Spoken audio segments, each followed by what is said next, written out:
Sir आप अपना पूरा परिचय दीजिए। मेरा नाम अशोक कुमार है। मैं यहाँ पे इस संस्था राजकीय बालगिरी में प्रभारी अधीक्षक के पद पर तैनात हूँ।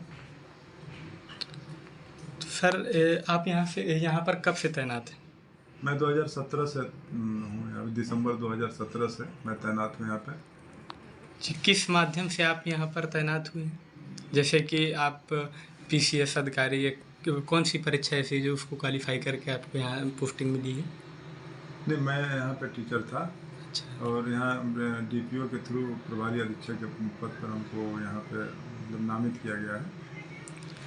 तो सर यहाँ जैसे कि ये सुधार गृह है, बाल सुधार गृह, तो यहाँ पर किस तरह से सुधार होता है बच्चों का और ये बच्चे आते कैसे हैं यहाँ पर? एक्चुअली ये गलतफहमी भी होती है बहुत लोगों को। ये जो संस्था है तो महिला कल्याण विभाग द्वारा संचालित है। महिला कल्याण का जो भी फंडिंग होता है, जो बजट होता है, तो वही महिला कल्याण विभाग करती है। लेकिन इसकी देख रेख, इसकी निगरानी जो होती है, मॉनिटरिंग, ये माननीय हाई कोर्ट के द्वारा होती है, माननीय बाल संरक्षण आयोग के द्वारा होती है। तो इस तरह से इसकी मॉनिटरिंग होती है और ये जुडिशरी के अंतर्गत आता है। ये जेजे एक्ट, किशोर न्याय अधिनियम 2000 के तहत इसकी व्यवस्था संचालित होती है। उनके द्वारा सारा कुछ जो मेनू है और जो नियमावली है बनाया गया है, उसी के नियम के तहत ये व्यवस्था संचालित होती है। बाकी जो बजट होता है वो विभाग द्वारा होता है, महिला कल्याण विभाग द्वारा। तो सर जैसा कि आपने बताया कि ये सर राजकीय है, तो यहाँ पर कोर्ट की क्या आवश्यकता है? कोर्ट तो सर्वोपर है, वो तो सब पर सबका मालिक है। तो मतलब सर उनको कोर्ट को देख रेख की आवश्यकता पड़ती है? कोर्ट की देख रेख की आवश्यकता पड़ती है। सारे बच्चे कोर्ट की देख रेख में ही हैं, क्योंकि इसलिए कि किशोर न्याय अधिनियम के अंतर्गत ही आती है संस्था। तो इसमें तमाम और भी बच्चे, जो दूसरा यूनिट है ऑब्जर्वेशन होम, संप्रेक्षण गृह, उसमें अपराधी जो अपराध का आरोप जिनके ऊपर लगा होता है वो बच्चे भी रहते हैं। वो बच्चे 18 साल से जो कम के होते हैं वो जुवेनाइल में आते हैं, तो उसी के साथ इनको भी जोड़ा जाता है। तो सर ये राजकीय बाल गृह है, तो इसमें प्राइवेट फंडिंग भी होती है क्या? प्राइवेट फंडिंग इसमें कोई नहीं होती है। ये पूर्ण रूप से सरकारी है, गवर्नमेंट का, उत्तर प्रदेश सरकार के अधीन है ये। जी। और वहीं से इसका जो भी आता है सारे बच्चों के लिए फंडिंग होती है, तो यहाँ जो पर भी बजट आता है। बच्चों में ऐसी क्या एक्टिविटीज़ करवाई जाती हैं कि जिनसे बच्चों का सुधार हो सके? नहीं, वो तो जो माननीय बाल संरक्षण आयोग द्वारा, माननीय हाई कोर्ट द्वारा जो बना हुआ है नियमावली, उसी का पालन किया जाता है। उसके अतिरिक्त जो मतलब आवश्यक जो दिखाई देता है कि नहीं इनके लिए ये चीज़ होना चाहिए, कोई मतलब अच्छा चीज़, तो उसके अतिरिक्त भी कुछ होता है अलग से। जैसे ट्रेनिंग प्रशिक्षण का सब बना हुआ है, तो प्रशिक्षण अलग से इनके लिए किया कराया जाता है।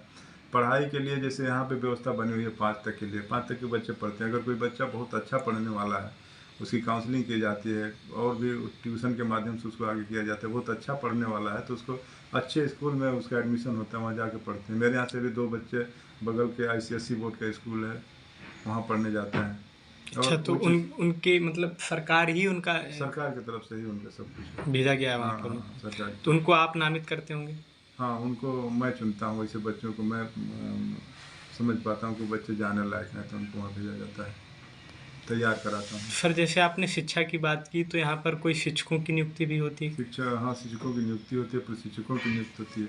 अभी मेरे यहाँ बेसिक शिक्षा से एक शिक्षक हैं और 3 शिक्षक क्राफ्ट के हैं। उसमें सिलाई, बुनाई, होजरी, बेत कला, इस तरह से है प्रशिक्षक। और स्पोर्ट के लिए है, खेल कूद के लिए भी व्यायाम प्रशिक्षक की नियुक्ति है यहाँ पे। तो सर जैसे कोई बच्चा 5वीं के बाद पढ़ना चाहता है, तो उसके लिए क्या रास्ते होंगे? 5वीं के बाद पढ़ना चाहता है तो उसको बाहर के स्कूल में एडमिशन कराया जाता है। अगर वो नहीं जाने लायक है तो उसको ब्रिज कोर्स के माध्यम से उसका होता है और सारा देख रेख यहाँ से किया जाता है। सर ये बच्चों को लाया कैसे जाता है यहाँ पर, जैसे मतलब इन बच्चों को, ये बच्चे लावारिस हालत में कहीं मिलते हैं इधर उधर सार्वजनिक स्थानों पर, तो इनके लिए और भी तमाम एजेंसियाँ काम करती हैं। चाइल्ड लाइन वगैरह काम करते हैं, रेलवे पुलिस काम करती है।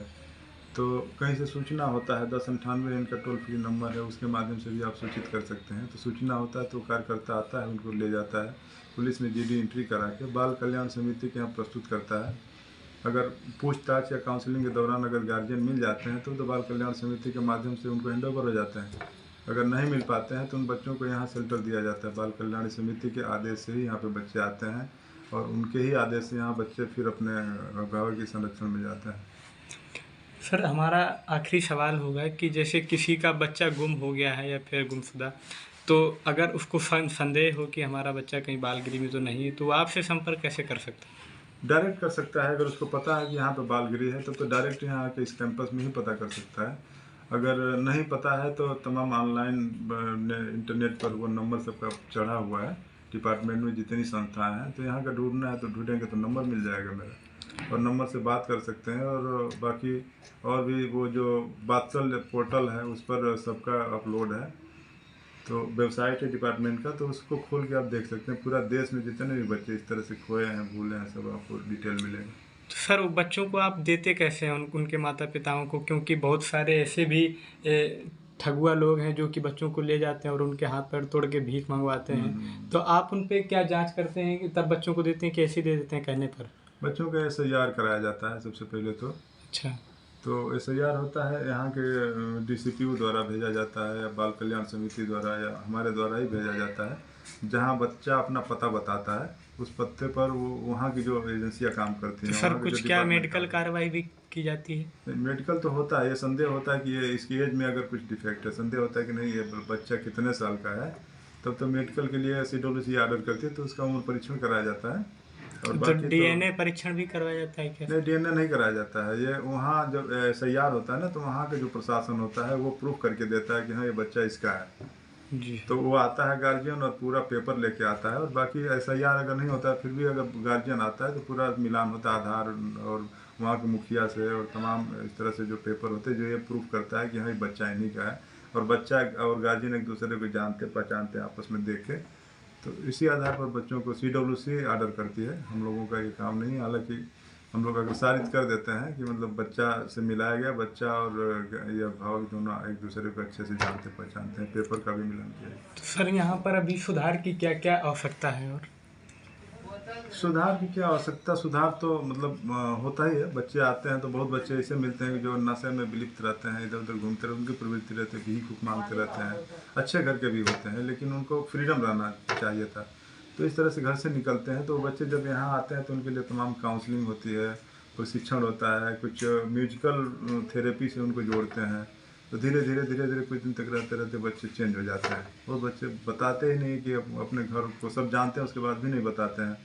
तो जो अब बच्चे जब दूसरे बच्चों को देखते हैं ना कि कोई बच्चा जा रहा है गार्जियन के साथ, तो उसको देख के उसको भी याद आता है, तो वो भी सोचता है कि हमको जाना, तो भी बताने लगता है। तो इस तरह से बहुत बच्चे जाते हैं। बाकी कुछ बच्चे मानसिक मंदित हैं, जो मंदबुद्धि के हैं या मेंटली रूप से चैलेंजेज हैं, वो बच्चे नहीं कर पाते, उनका हम ट्रीटमेंट कराते हैं। उनका जिस तरह से संभव हो सकता है उतना इलाज कराते हैं, काउंसलिंग कराते हैं, आधार से उनका जनरेट कराते हैं। तो इससे भी बहुत बच्चों का पता चल जाता है उनके गार्जियन को, फिर उनको बुला के और उनको प्रूफ करके उनको सुपुर्द करवाते हैं।